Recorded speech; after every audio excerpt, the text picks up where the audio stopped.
Bonsoir à tous. À la une, Bujumbura a accueilli ce samedi le 20e sommet des chefs d'État de la communauté des États de l'Afrique de l'Est. Kagame était là, Félix Tshisekedi aussi. Tous les chefs d'État de la communauté étaient là, sauf Salva Kiir, empêché en raison de la visite du pape François sur son territoire. La réunion a porté essentiellement sur la sécurité dans l'Est de la RDC. Et en culture, le monde musical, la famille et les proches de la star congolaise Tchala Moana s'étaient retrouvés ce samedi à la messe d'action de grâce à l'occasion du 40e jour de sa disparition. Dans la même journée, le monument funéraire de la reine du Mutwashi avait été dévoilé à la nécropole de Kinshasa en présence de l'ex-première dame Marie-Olive Lembe Kabila. Et en sport, les infrastructures congolaises sont sur la bonne voie et pourraient abriter les grands matchs de la CAF très prochainement. Les experts de cette organisation ont à nouveau inspecté ce jour le stade des Martyrs et d'après eux, les signaux sont plutôt positifs. Bienvenue à vous tous dans ce journal. Le 20e sommet des chefs d'État de l'EAC s'est déroulé ce samedi à Bujumbura au Burundi. Tous les chefs d'État de la région étaient de la partie, sauf Salva Kiir, dont le pays a un invité de marque, le pape François. Dans les résolutions, aucune grande nouveauté. Les chefs d'État ont convenu de la cessation des hostilités, d'une prochaine rencontre des chefs d'État-major de l'organisation sous-régionale dans une semaine et d'un renforcement des troupes de l'EAC déjà déployées dans l'est de la RDC. Et l'armée a dénoncé le plan macabre du Rwanda qui veut monter les communautés de l'Est de la RDC contre les Tutsis congolais. Pour les forces loyalistes, il s'agit d'une intoxication visant à justifier à la communauté internationale le pourquoi de la présence des Rwandais en RDC. Les FARDC ont appelé à la vigilance. Son Excellence, Monsieur le gouverneur militaire, le lieutenant-général Ndima Komba Constant, porte à la connaissance de la population de sa juridiction, il rappelle qu'il s'agit encore, une fois de plus, d'un alibi créé de toutes pièces par l'armée rwandaise, opérant sous le label du M23 sur le sol RD congolais, avec comme objectif de soulever les communautés congolaises les unes contre les autres pour justifier aux yeux de la communauté internationale le pourquoi de sa présence en République démocratique du Congo. L'autorité provinciale attire l'attention de toute la population contre cette campagne d'intoxication et de division qui n'est en réalité qu'une manœuvre de l'ennemi pour couvrir son agression contre notre pays. Ainsi donc, Son Excellence, Monsieur le Gouverneur, exhorte la population à comprendre que cette guerre injuste imposée à notre pays exige la cohésion et la mobilisation de tous pour défendre notre patrie. Toutefois, il rassure que les forces de défense et de sécurité sont régaliennes. Elles ne combattent que l'ennemi qui est en face. Elles défendent l'intégrité du territoire national et protègent toute la population congolaise dans sa diversité socio-culturelle. La reine du Mutwashi repose désormais à un endroit digne de son nom et de sa notoriété. Pour le 40e jour de son décès, ses proches et sa famille ont dévoilé la pierre tombale de la star congolaise réalisée avec grand soin par des professionnels. Un moment riche en émotions. Le patron de Télé 50, Jean-Marie Kassamba, n'a pas pu cacher ses larmes.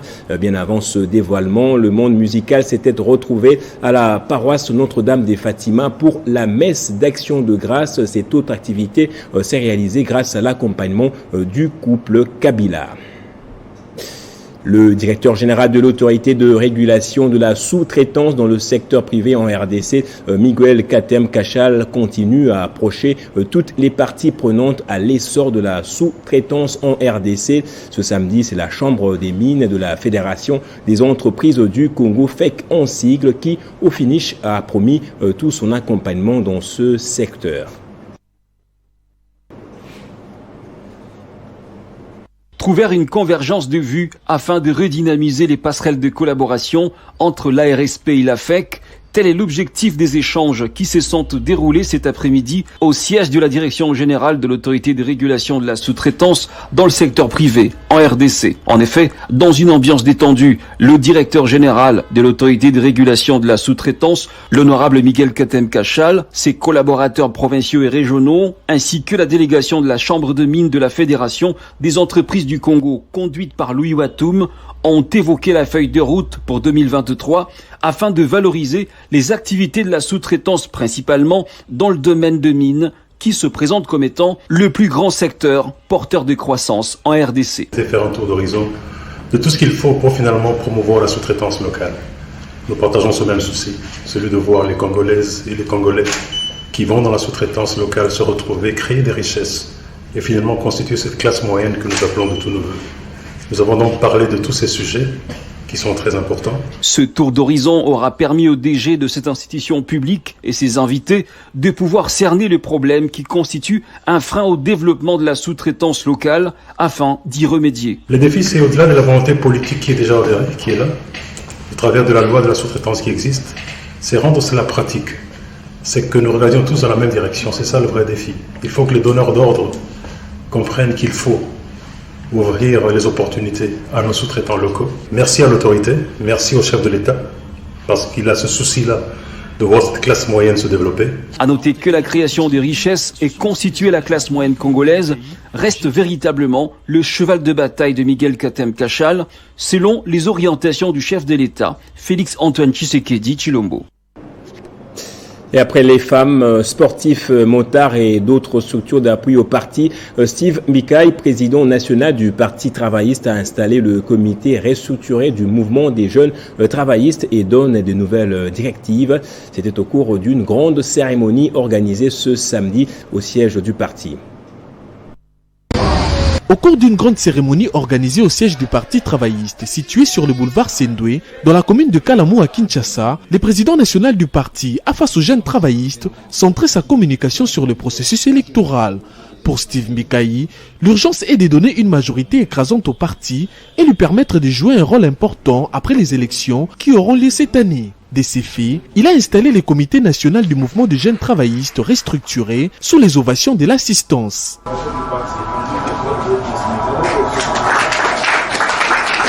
Conscient des charges qui pèsent désormais sur son comité, Dieudonné Chakado Bangala a promis de se mettre rapidement au travail avec la bénédiction du président national du Parti travailliste. Nous avons une mission qui nous a été confiée et nous a affronté une mission en tant que mouvement des jeunes travaillistes afin de pouvoir s'épanouir sur tout l'état de la République, de se préparer pour les élections qui s'annoncent déjà, afin de donner une majorité parlementaire à notre parti politique. Et nous tenons tout d'abord à lui remercier pour son choix et puis sa confiance portée en nous. Aujourd'hui, nous sommes un mouvement des jeunes travaillistes. Cela prouve la suffisance, la confiance et cela prouve également la promotion de la jeunesse que nous sommes. Le président national, camarade Steve Mbikaï, prône la jeunesse autour de tout. Steve Mbikaï a en outre conscientisé les animateurs du MGT pour matérialiser la vision du parti et se comporter dignement en évitant les antivaleurs dont la mendicité et l'injure facile.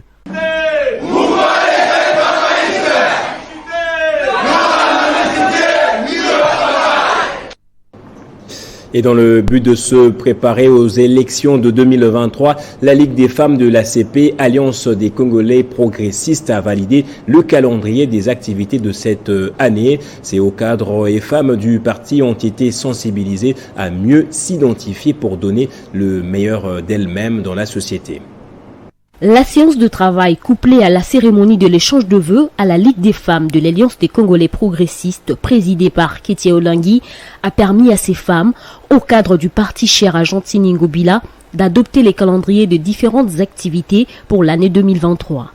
C'était également une occasion pour le professeur Paul Martin Moutanda d'annoncer la tenue du profilage dans le but d'identifier les talents de chaque femme, la former et la placer là où il faut.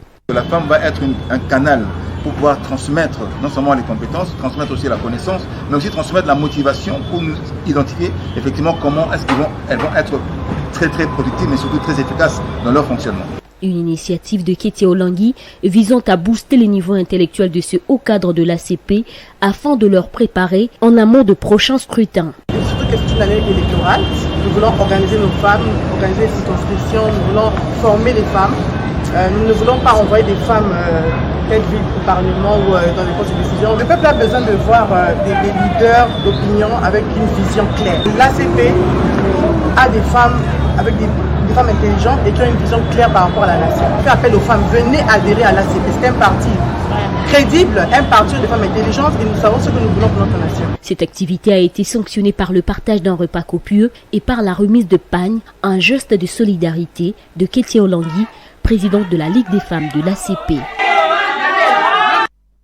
Et en politique, toujours le parti politique Unité républicaine a enregistré de nouvelles adhésions. Il s'agit principalement des personnalités politiques. C'est le cas de Type Mouzizi qui a adhéré avec toute sa base le vendredi 3 février. C'est en vue de préparer les élections qui auront lieu au mois de décembre prochain que Type Mouzizi a rejoint l'Unité républicaine avec toute sa base. Fatigueux d'être déçu par des discours et promesses non réalisables de certains acteurs politiques, il s'est décidé d'accompagner les présidents nationaux de l'unité républicaine, Kachewela, Amsini, Hervé, dont l'idéologie est de promouvoir la jeunesse, apporter un changement tout en prônant les social-démocraties. Il invite donc le jeune à se joindre à eux pour matérialiser cette vision. Si nous avons adhéré à ces partis, c'est tout simplement parce que nous avons compris la philosophie de ces partis. Je dis bien, je pèse mes mots, n'intéresse que le jeune. Vous êtes jeune, venez vous adhérer et vous ne serez pas déçus. Constatant certaines situations irrégulières qui se passent dans notre pays, nous nous sommes décidés, nous sommes la jeunesse qui constitue une relève dans l'avenir. Parce que, au-delà de ces vieux que nous avons déjà accompagnés, nous sommes en train d'accompagner, qui nous déçoivent matin, midi et soir, nous nous sommes dit, maintenant là, c'est le temps de la jeunesse. Il s'est à noter que ces jeunes partis qui a vu le jour le 16 septembre 2022 promouvoient la construction d'une citoyenneté sociale. Elle est donc fondée sur les valeurs de la liberté, de justice, d'égalité, de la solidarité et de paix. Le vice-gouverneur de la province du Tanganyika, Ferdinand Massamba, a présidé à Kalemi le lancement des travaux de construction du laboratoire moderne de l'Office congolais de contrôle.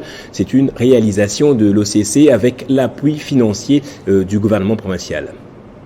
C'est aux premières heures de ce samedi 4 février que les travaux de construction du laboratoire moderne de l'Office congolais des contrôles OCC ont été lancés à Kalemi par le vice-gouverneur du Tanganyika, Massamba Ferdinand, faisant office du gouverneur Jilingungo Mayuma en mission en présence du directeur provincial Katanga de l'OCC, Monsieur Thierry Mwengwe Kabambi, représentant personnel du docteur Étienne Chimanga Mutombo, directeur général de l'OCC, de l'équipe dirigeante de l'agence de Kalemi et d'autres agents. Le directeur provincial a loué les efforts du président de la République, Félix-Antoine Tshisekedi Tshilombo, dans l'amélioration de la qualité des services au sein de l'Office congolais des contrôles. Ici, nous sommes en train de pérenniser ce que le président de la République, Félix-Antoine Tshisekedi prône. Tel que vous avez vu l'acte du gouverneur, donc il est venu pour bétonner, tel que nous appelons Fatih Béton. Et ici aussi, nous disons un très très grand merci à notre directeur général, le docteur Étienne Chimanga Mutombo, qui nous a mandaté de venir continuer avec cette œuvre. Au nom du gouverneur de Provence, le vice-gouverneur Massamba Ferdinand a rendu ses hommages au chef de l'État avant de souhaiter plein succès à ce travaux et d'inviter les constructeurs au sens de l'art. Le chef de l'État, souvent, il nous parle le peuple d'abord. Et tout ça, voilà pourquoi je dis que c'est un bien pour le peuple du Tanganyika. Et aussi, ça montre la volonté déterminative du chef de l'État pour doter les infrastructures ainsi que autres structures dans notre province. Dans quelques mois, les assujettis de l'OCC Tanganyika n'attendront plus longtemps les résultats des échantillons prélevés sur leurs marchandises en guise d'un accord de conformité. Et à Orange RDC, la fibre optique est opérationnelle. La société de télécommunications a procédé au lancement commercial de cette technologie.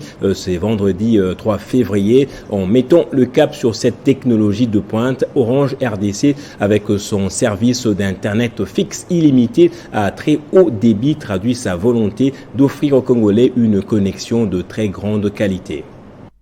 C'est une offre qui devra révolutionner la technologie en RDC, la fibre optique lancée à ces jours par Orange RDC, avec une connexion de très grande qualité offerte aux Congolais, ceci pour répondre aux besoins sans cesse croissants des connectivités à la fois des entreprises et de familles. Avec la fibre, on ne sera plus sur le volume, mais on sera sur du débit illimité, 24 heures sur 24.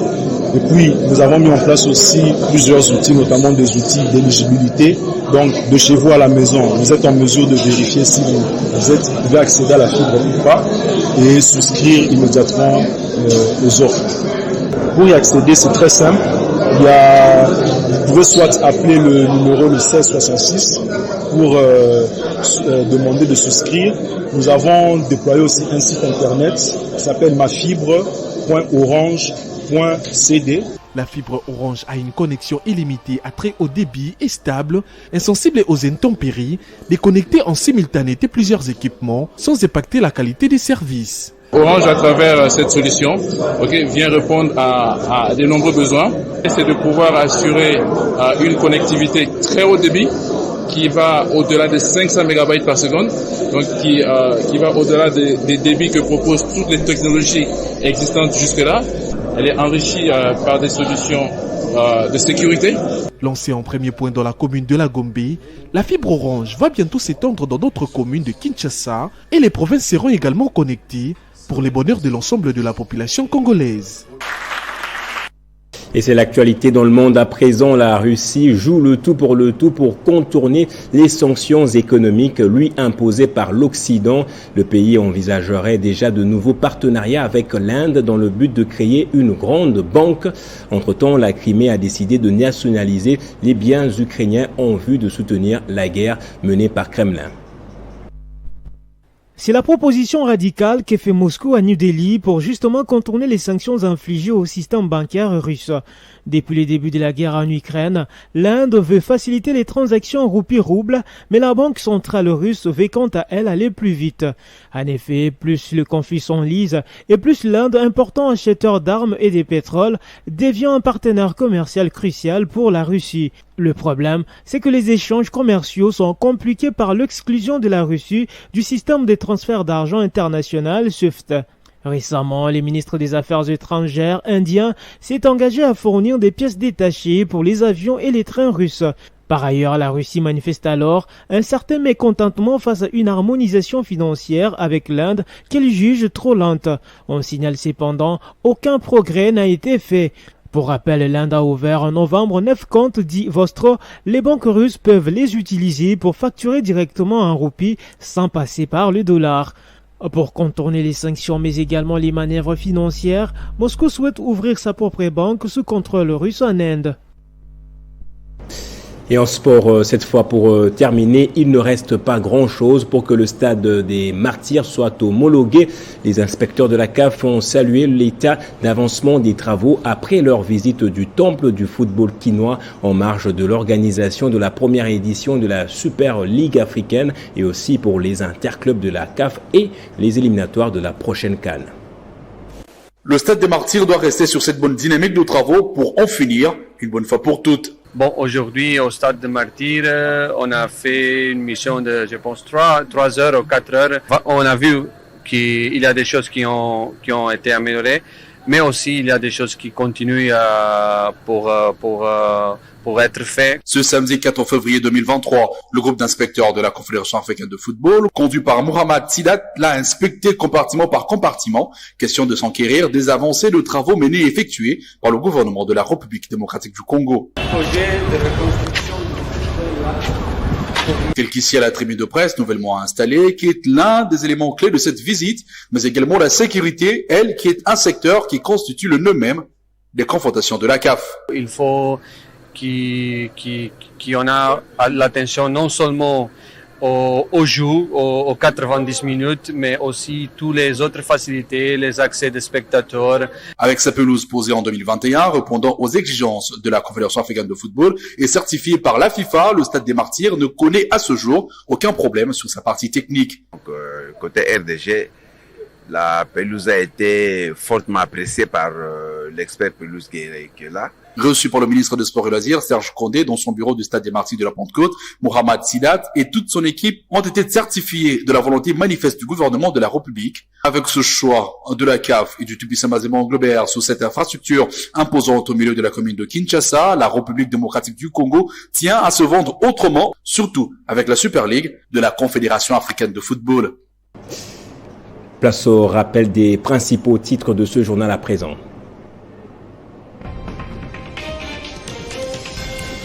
Bujumbura a accueilli ce samedi le 20e sommet des chefs d'État de la communauté des États de l'Afrique de l'Est. Kagame était là, Félix Tshisekedi aussi, sauf Salva Kiir empêché en raison de la visite du pape François sur son territoire. La réunion a porté essentiellement sur la sécurité dans l'Est de la RDC. Et en culture, le monde musical, la famille et les proches de la star congolaise Tchala Moana s'étaient retrouvés ce samedi à la messe d'action de grâce à l'occasion du 40e jour de sa disparition. Dans la même journée, le monument funéraire de la reine du Mutwashi avait été dévoilé à la nécropole de Kinshasa en présence de l'ex-première dame Marie-Olive Lembe Kabila.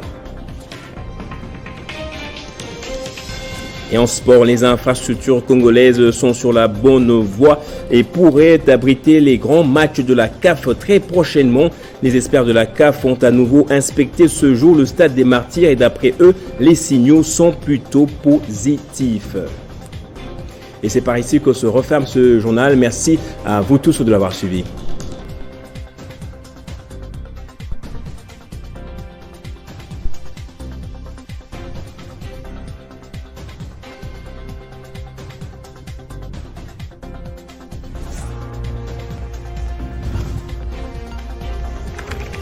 L'actualité reste incontinue.